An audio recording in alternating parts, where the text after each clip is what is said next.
Hey, Giants fans, I'm Madeline Burke here with Paul Dottino with your end-of-day report. Paul, Giants out here for the first day of voluntary minicamp. Some pretty good attendance. A lot of guys out there getting some work in. What stood out to you? Well, first of all, 3 days for this voluntary minicamp. No contact, only in shirts and shorts with helmets.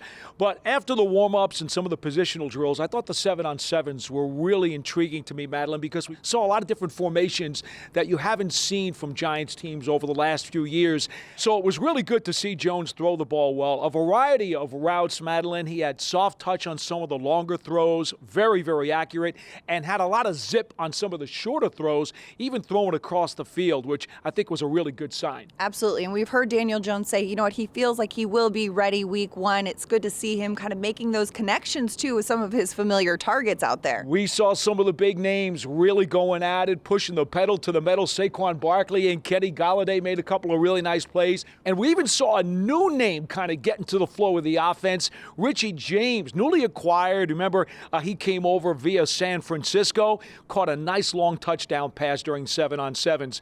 Giants offense was really clicking. Right, of course, and James wearing number 80, a familiar number for wide receivers. And speaking of vintage Giants, Michael Strahan was in attendance watching practice from the sideline. Got to be kind of a boost for some of these guys. Oh, I don't think there's any question about it. Stray was talking to some of the Giants hierarchy, but he did stay to watch the whole practice, and I got a hunch he may have had a few words for the guys, too. Absolutely. And one other thing to note as well, we saw some very interesting drills. Paul, you and I were out there watching, and one of the drills that kind of stood out was the offensive linemen doing these kind of low lunge back and forth. I don't even know how to describe it. It seems like they're putting a lot of effort into that lower body strength and building that up. And Madeline, you can be sure that that's really good for explosion off the line in the trenches and getting leverage, a very key component when you're playing along the defensive or offensive fronts. Absolutely. And it is just day one of the 3-day voluntary minicamp out here at the New York Giants practice facility. We'll be keeping you up to date with all the latest on Giants.com or the Giants social media channels.